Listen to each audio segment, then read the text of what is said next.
First of all, I need to say a little bit about Dr. Prakash.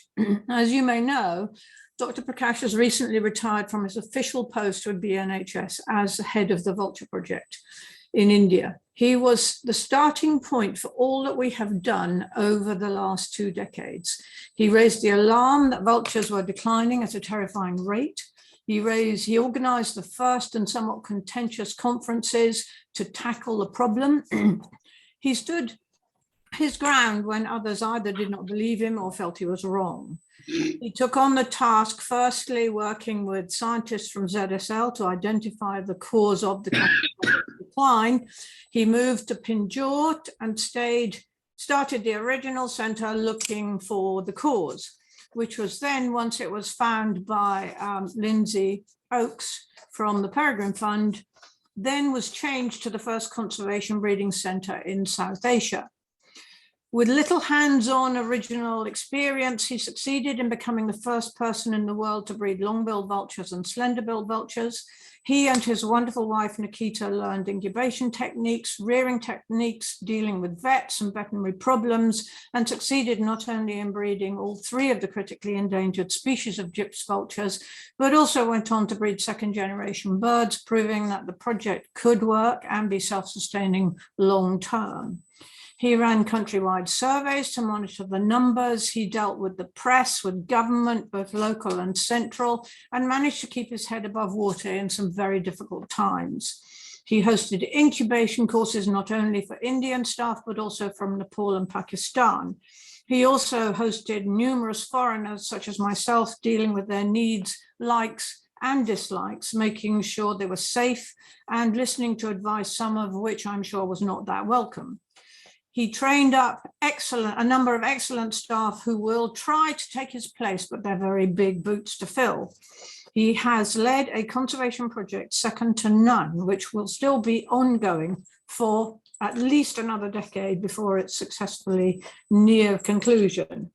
He has faced up to conservation being of necessity, very long term, and at times quite exhausting.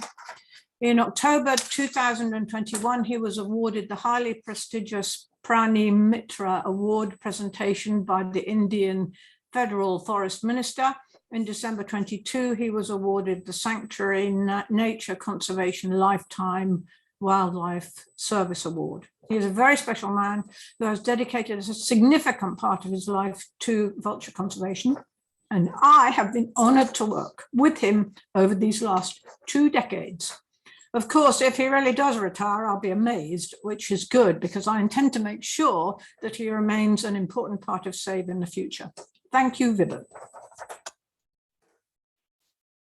Thank you so much, Jemima. I am really grateful for all that great work.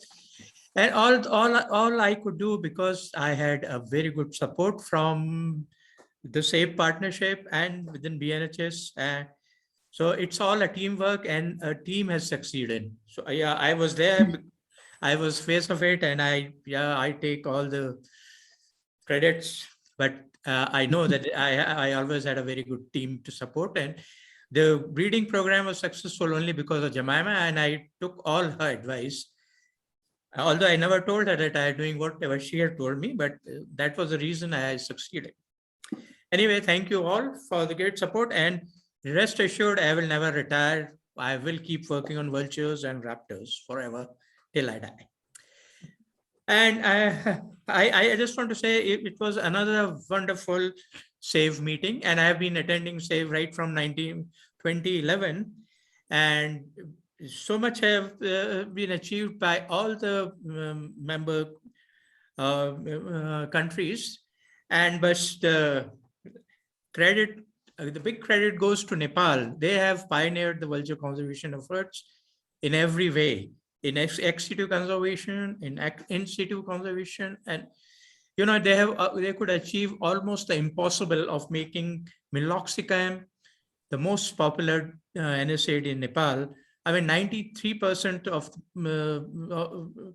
of the pharmacies selling just meloxicam is incredible. I would just really like to learn the tricks from Nepalese, how they have done it.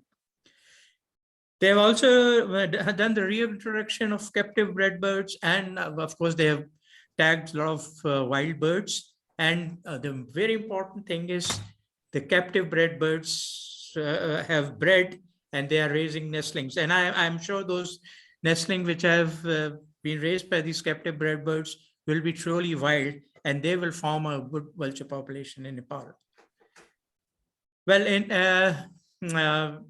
they could also, the emerging threat from electrocution is a cause of concern, and I'm sure they will be able to find solutions for that. In India, we have been successful in conservation breeding and all, but drugs, unsafe drugs still remain a problem. And it's a very worrying thing that we could find a multi-dose vials of human formulation being sold in Madhya Pradesh. But we are hopeful that we will be able to get rid of all the toxic drugs from the system, especially by this the petition which is there in Delhi High Court, which the proceedings look very encouraging, and we are hopeful that these drugs will be banned very soon. And India, we are also starting the tagging of wild birds, which surely will help us in our release program. In Pakistan, they could achieve a lot, and the drugs continue to be a problem. I'm sure with their efforts, these toxic drugs will be banned. And in Bangladesh, DEPO is doing great work, and with the tagging of white-backed vulture, we could also find out from where all they go. And it also emphasizes how transboundary cooperation is needed to save whatever the birds remain in South Asia.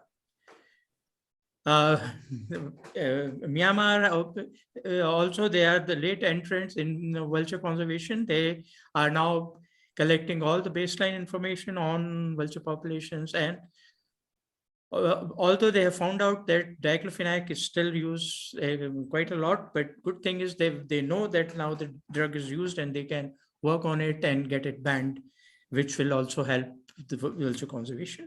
Similarly, in Cambodia, they are doing very good work and have also managed to tag wild birds, which will give very good information. And I'm sure the SAVE will continue to work on conserving vultures in Asia and South Asia especially. And we will have many more such successful meetings in the years to come. And over to Jemima. Thank you, Jemima. And so it really is left to me to finish off. First of all, many thanks to the RSPB team for organising an excellent meeting, which really has worked very well. How things have moved on in technology since I started working with vultures in South Asia. I thank all of you, 230 of you, amazing, for joining us at this important meeting, and hope that you've enjoyed the various talks about the work going on in these many range countries. I have to say I'm honoured and a little daunted to be asked to be by the board to become the fourth chair of SAVE. My three predecessors, all professors I might add, have left large shoes to fill. All have been amazing, but I would particularly like to thank Professor Rees-Green, who has been working with many of us on this vital conservation project since the start of this century. And he has always worked tirelessly for vulture conservation. I hope that although I will take over his position, he will still be working with us and offering his usual sage advice. I look forward to meeting some of you face-to-face at the meeting in Nepal in March. I might tell you I'm traveling on my 74th birthday. That's heroic. And I will introduce myself in more detail and offer my credentials to you there. Considering the huge problems that the world has been facing since we last had a face-to-face meeting, I am amazed to see the amount of work that has been achieved from all the countries we have heard from today. It just goes to show what an amazing team of people we have working in vulture conservation in Asia. However, as Professor Green said, we are not there yet. And we will have a lot of difficult work to achieve in many countries And it is really important that we continue to fight to make these amazing birds safe in the future. Thank you very much for being with us. Goodbye.